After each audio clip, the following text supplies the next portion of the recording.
அனைவருக்குமே வணக்கம். சற்று முன் கிடைத்திருக்கக்கூடிய ஒரு மிக மிக முக்கியமான செய்தி ஒன்று வெளியாகி உள்ளது.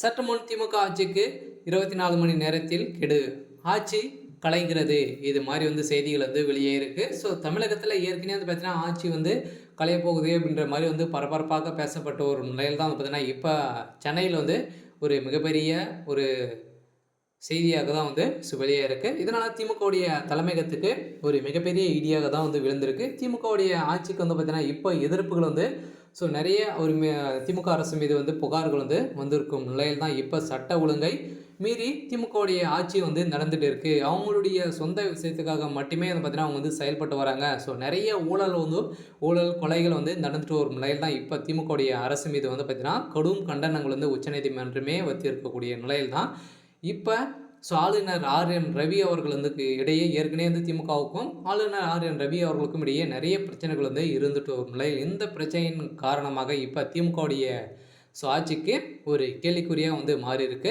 ஸோ இதனால் இன்னும் ஒரு 24 மணி நேரத்தில் பார்த்தீங்கன்னா திமுகவுடைய ஆட்சி கலையிறதுக்கான வாய்ப்புகள் இருக்குது. ஸோ இதை பற்றி இந்த வீடியோவில் பார்க்கலாம். ஸோ அதுக்கு முன்னாடி நம்ம சேனலுக்கு இப்போ தான் முதல் முறையாக வந்திருக்கீங்க அப்படின்னா மறக்காமல் நம்மளுடைய சேனலை சப்ஸ்கிரைப் பண்ணிக்கோங்க.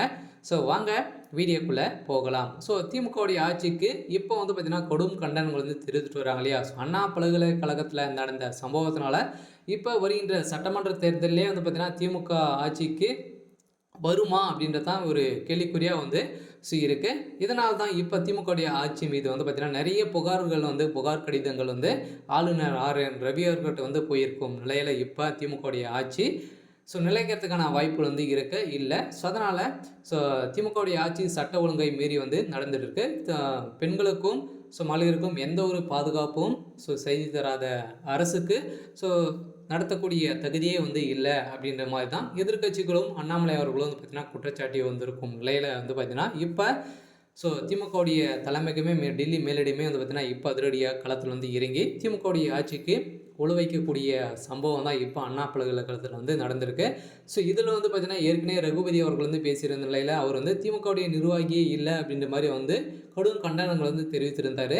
ஸோ இதை தொடர்ந்து ரீசெண்டாக பெஞ்சா புயல் காரணமாக அவர் சந்தித்து திமுகவுடைய ஒரு முக்கிய நபராக தான் பார்த்தீங்கன்னா இவர் செயல்பட்டு வர்றாரு. அப்படி பாலியல் தொல்லையில் ஒரு மன்னனாக தான் இருக்காரு அப்படின்ற மாதிரி தான் பார்த்தீங்கன்னா இப்போ அவர் கொடுத்த ஞானசேகரன் அவர்கள் கொடுத்த வாக்குமூலத்தால் இப்போ திமுகவுடைய ஆட்சிக்கு உழ வைக்கக்கூடிய சம்பவங்களாக தான் மாறி வருகின்ற நிலையில் பார்த்தீங்கன்னா இதனால் திமுகவுடைய ஆட்சி மீது நிறைய கண்டனம் வந்திருக்கும் நிலையில் திமுகவுடைய ஆட்சியில் கொள்ளைகளும் நிறைய நடந்துட்டு இருக்கு. இதனால் கண்டு கொள்ளாத திமுகவுடைய தலைமையகத்துக்கு தான் ஒரு தக்க பதிலடி கொடுத்துருக்க போகிற நிலை வந்திருக்கு. இருந்தாலும் இன்னும் 24 மணி நேரத்தில் திமுகவுடைய ஆட்சிக்கு என்ன கெடு வருது அப்படின்றத வெயிட் பண்ணி பார்க்கலாம். இன்னைக்கான அப்டேட் இதுதான்.